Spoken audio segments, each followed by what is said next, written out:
Hey everybody, welcome again to another edition or episode of B&B Hockey Talk. I'm Aaron Bloxel with my co-host, Mr. Matt Balzer, and today we're going to catch you up on all the news from around the NHL, including some of the games tonight.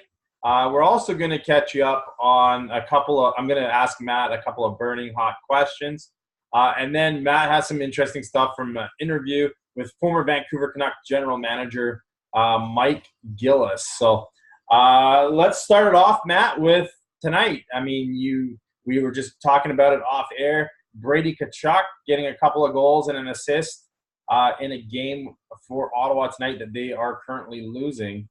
Why don't you touch on him and then touch on a few of the up-to-date stuff with some of the player movements and stuff. Yeah. So Brady Tkachuk becomes the fastest of all the Tkachuks between his dad Keith and his brother Matt to get his first NHL goal. And his first goal, well, it wasn't one to remember. He was just sort of standing in front of the net and went off his skate and in. But That at least sounds like a Tkachuk goal. yeah. But he made up for it with his second goal, which is a nice shot down the wing. But yeah, so far so good for him with 3 points. And Alexander Ovechkin with his goal today has tied Bobby Hull for 17th all-time in NHL goal scoring with his 610th NHL goal of his career. And, man, in a couple of years we could be looking at him getting to 700, which is pretty crazy to think in this age. One period left in that game. Washington leading Vegas 2-1 in the Stanley Cup rematch. Mm-hmm. And going off Vegas there, they got some rough injury news with Paul Stastny suffering a lower body injury. He'll be missing the next 3 games at least, they announced, but they got Cody Eakin back in the lineup tonight as he's missed all the games to start the season so far. Also, in league news, Derek Grant got put on waivers by the Pittsburgh Penguins. That's an Abbotsford boy here, so I thought that was notable. He hasn't gotten in the lineup yet. I thought he had a good year in Anaheim last year, but it'll be interesting to see if a team picks him up. Along with the New York Islanders, they put forward Jan Kovar on unconditional waivers to terminate his contract. I think we brought up it either earlier this week or late last week that he was contemplating his future in North America, and it looks like he'll be returning back to the KHL after not making the Islanders. As well as the Montreal Canadiens look to be in a roster crunch coming up pretty quick with Jacob De La Rose coming back from injury. They'll have to put somebody on waivers to make room, sort of like the situation here in Vancouver when Antoine Roussel comes off injured reserve. They'll have to put a player on waivers, so that will be something to keep an eye on. And some injuries in Detroit. Nicholas Cronwell will be returning back to the lineup, but they lose Trevor Daley, at least for the next 2 games, with an upper body injury. And also rookie Dennis Cholowski will miss at least tomorrow's game. He's day-to-day with an upper body injury. And lastly, what I'll bring up, the big money man with the New York Rangers, Kevin Shattenkirk, will be a healthy scratch next game. He only played 7.5 minutes last game, where the Rangers dressed 7 defensemen. So with that big cap hit of $6.65 million, not a good look to start the season, especially after coming back from injury. Doesn't look like he's been up to speed so far this year. And first-round pick of the Arizona Coyotes, Barrett Hayton, has been sent back to his OHL team, not being able to play in a game. But it looked like he cracked the roster, but unfortunately not dress run. It would have been nice to have seen Arizona dress him for at least a couple of games, giving him a cup of coffee before sending him back to junior. Burning questions for you. First and foremost, how is Morgan Rielly at the top of the scoring after 4 games here, getting 10 points already, tied with Austin Matthews? Hence the picture on our episode yesterday of Morgan Rielly. I saw he had 4 assists the other night. Is it just a matter of him being on the right power play or playing with either Matthews or Tavares? Yeah, well, being on that number one power play unit with all those forwards that the Maple Leafs have, that's the money spot right there. When if you got one side, you got Mitch Marner to pass to, and the other side you got Austin Matthews to pass to, and then with Kadri and Tavares down the middle on that power play, that's easy to pick up points. But also being on that number one pairing and playing the minutes that he does. I think last year he had a great breakout season with 50-plus points, and I actually would have had him making Team Canada if the NHL players had gone to the Olympics last year. I think this will be a really big breakout season for him, and with the way the Leafs offense at least is going right now, he could get 60-plus points this year. Next question. Alex Edler of the Vancouver Canucks is in the top 5 in the NHL for average ice time per game, as well as already has a handful of points. Do you see him keeping this up, and do you see him potentially being moved before the trade deadline this year? Yeah, so the biggest thing that comes down here is that no trade clause. That that sometimes frustrates a lot of us Canuck fans, and especially with his love for the city. It is interesting, but at least with the ice time, I know Green is gonna ride Edler and Tanev very hard in those top minutes. But eventually, we know the injuries are gonna come. Edler usually has like one big injury every year where he misses about 10 or so games. But when he's healthy, I know he has like those ups and downs. At least he's not breaking his sticks anymore. There was a huge thing. It's just like every couple of games, it's like, oh, Edler's broken another stick, sort of thing. But at least that's changed. But the new thing is for him to stop playing goalie now. But yeah, I can see him getting up to the 25 to 28 minutes a night, especially with the Canucks defense and their lack of depth. They got to continue just to play him close to half a game. Just not being able to trust the other defensemen as much. Well, he does play on the top power play unit and the top penalty killing unit, and they definitely use him as a workhorse. Final burning question. With teams like Edmonton, Jersey, Florida, Tampa only playing one game so far, and Edmonton starting their regular season in Europe, is the league – did they make a mistake with this schedule where, they're not utilizing superstars like Connor McDavid, Kucherov, Stamkos, and, of course, the young Florida Panthers team, Taylor Hall? I mean, none of these guys have hardly played a game yet. Most of these teams, I think they all play tomorrow for their second game when some teams are playing their fifth game. What do you think the NHL missed out on that? Well, especially McDavid. I think it's just like I watched that game. It's just like every time McDavid gets the puck, it's like you want to see what he's gonna do with it. And I've actually sort of forgotten about the Oilers. It's just like, oh, they went out, they lost like usual. But yeah, and the interesting thing is that usually the NHL, when they come back from Europe, the teams start off at home, but the Oilers are actually going to be starting on the road coming back. So it's a double whammy for them. But yeah, I think it's a huge loss, especially Taylor Hall, the reigning Hart Trophy winner, Connor McDavid, the Art Ross Trophy winner, and arguably the best player in the league.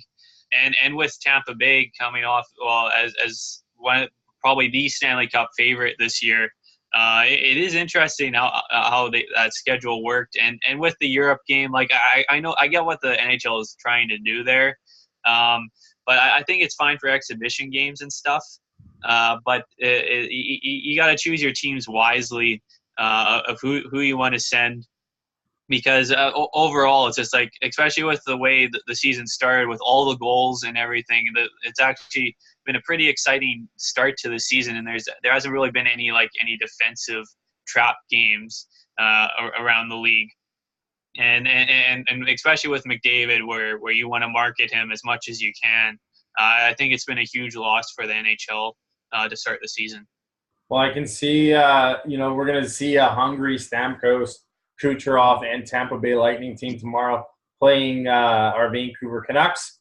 And I can just see McDavid right now saying, is it going to take me one game or two to catch up to Austin Matthews? And I can see him having like a 6-point night where he kind of celebrates doing this just to make everybody know that he's still there, because it's only a matter of time before he catches up to the leading scorer. Why don't you fill us in? You heard an interesting interview with Mike Gillis today, former general manager of the Vancouver Canucks. Why don't you fill us in on some of the points that you thought were well worth mentioning? Yeah. So he was on Team 1040 today from 4 to 6. So 2 hours of content here to go over. But yeah, I think some of the biggest thing, well, starting off with just like his biggest regret was not changing the scouting staff sooner. It's like I think we knew as soon as he got fired that the cupboards were very bare in the Canucks prospect camp there. It's just and Benning's done a pretty good job of trying to build that back up, where we finally have like some top names that we can get excited for. But I thought that was interesting. Along with the interesting quote here was they actually, after losing Christian Ehrhoff to free agency to the Buffalo Sabres, they pushed hard to get Shea Weber through free agency. I believe he was a restricted free agent during that time with the Nashville Predators. They met with him, and he was very receptive of the Canucks proposal. But then the Philadelphia Flyers came in with that huge offer sheet, and that ended things very quickly. But I thought that was pretty cool to see that they were trying to go after the top number one defenseman that the Canucks are still looking for. Hopefully Quinn Hughes can get into that spot. But as of right now, we're still waiting on that stuff. On some of the Roberto Luongo stuff, he said in hindsight when they named him captain, if he had to do a second time, he wouldn't have done it. But he said that he has massive respect for Roberto, and they sort of wanted to reward him for like all the stuff that he's done in the dressing room and on the ice. That they went in that direction, and also with his contract and some of the no trade clause contracts that they gave out. He sort of brought up the Canucks were like in that win now process. So like with the Luongo deal, it made sense to get that long-term deal just because with all the winning they were doing and trying to keep the team together, that made the most sense. But also, once when the lockout came and then the rule changes, that really affected how people viewed Roberto's contract with the Canucks, and also brought up that retroactive tax was proposed to Gary Bettman about the players around the league that had those 10-plus year contracts, and he said there would be an outrage around the league if that happened. And some teams that actually were complaining after when that didn't happen, they tried to get Luongo through a trade, which I thought was pretty funny after you're arguing about some of those players not trying to get them taxed and stuff. Found that interesting. And also on some of the 2011 stuff, yes, I know it's like we don't want to go back to that and stuff, but I thought he had a few good viewpoints here. He talked about the Canadian media just in general, and basically like the pressure was basically unbearable, and basically the rest of Canada didn't want us to win, especially CBC. I know, like outside of Jim Houston, because I know he's done the Canuck games and stuff, but I still remember guys like Craig Simpson and Glenn Healy, how negative they were towards the Canucks, and especially being the Canadian broadcast. You think you'd be supporting the Canadian team, even if it is a team that you don't really like, and you don't want to show any bias, but usually you would want to stand behind them. And he said he took it very personally that teams that the media went around like that. But he said he should have handled it differently and not taking it personally and all that. But I actually really like that he did take it personally, is because it is your team that you built and assembled, and you got all the way to the Stanley Cup final, and basically it's just teams bashing you over and over. But the thing is, it's like if the Toronto Maple Leafs make the Stanley Cup final, I know the rest of Canada will be hating them getting there, but CBC will be pumping the Leafs every single chance they get if they do make the Stanley Cup final. And lastly, the last thing that stood out for me was the John Tortorella hiring. Basically, the way that he quoted it is just like, he's like, I don't want to disparage anybody, and he's going to be very careful with how he worded it. But I think it looks like basically found out right off the bat as soon as the season started that their viewpoints clashed a whole lot, and he didn't like the way Tortorella's coaching style at that time meshed with the players, and how that happened. And basically, it's just like he didn't say it, but it looks like it was what was reported as an Aquilini hiring, to sort of get a basically some big name coach in there instead of going the way that management wanted it to. For me, a couple of things that stood out was early on in his career with the Canucks, he brought in veteran player like Matt Sundin to mentor guys like Ryan Kessler and even Henrik Sedin a little bit at the time. We had Pavel Demitra, Matt Sundin, a few veterans like that helped kind of lead the way. Trevor Linden was even part of that. And then he made, knowing the cupboards were bare, he made that bold move at the trade deadline where Gary Bettman said, you're going to want to hear this. And they traded away Corey Schneider for a first-round pick, which turned into Bo Horvat. And that was his way of starting to restock the cupboard a bit. But, yeah, so some of my Mike Gillis moments, we'll leave it at that. Just a brief update. Philadelphia now ahead of Ottawa 7-4.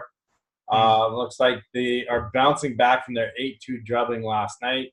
Washington still ahead of Vegas 2-1 in the third period. And just getting started, Anaheim already up 1-0 on the Arizona Coyotes, who have yet to score a goal. And one of the teams that both Matt and I missed the other night on our three teams that definitely need to pick up their socks for this season. So final word, Matt, before we end today's program. Yeah, so just to give a heads up, this might mean nothing, but there may or may not be a show tomorrow just because of scheduling between myself and Aaron. So if that does happen, at least Friday there are no NHL games, so we'll have one massive episode on Friday if that doesn't work out. Of course, for all you fans that are going to miss us if we for some reason aren't on air tomorrow, there's I believe 12 games going on tomorrow night that you can choose from on the NHL Network or your local broadcasting. So remember to like and subscribe us, whether you're following us on Facebook or subscribe to us, whether you're following us on YouTube. Comment right here below. Let us know what you liked about the show. Talk about your favorite hockey subject. We'll interact with you and potentially bring it on to our show. And we're going to definitely be on the air on Friday, but we'll be potentially back on air tomorrow. And once again, we thank you fans for all your love and support. And we will see you guys all very soon.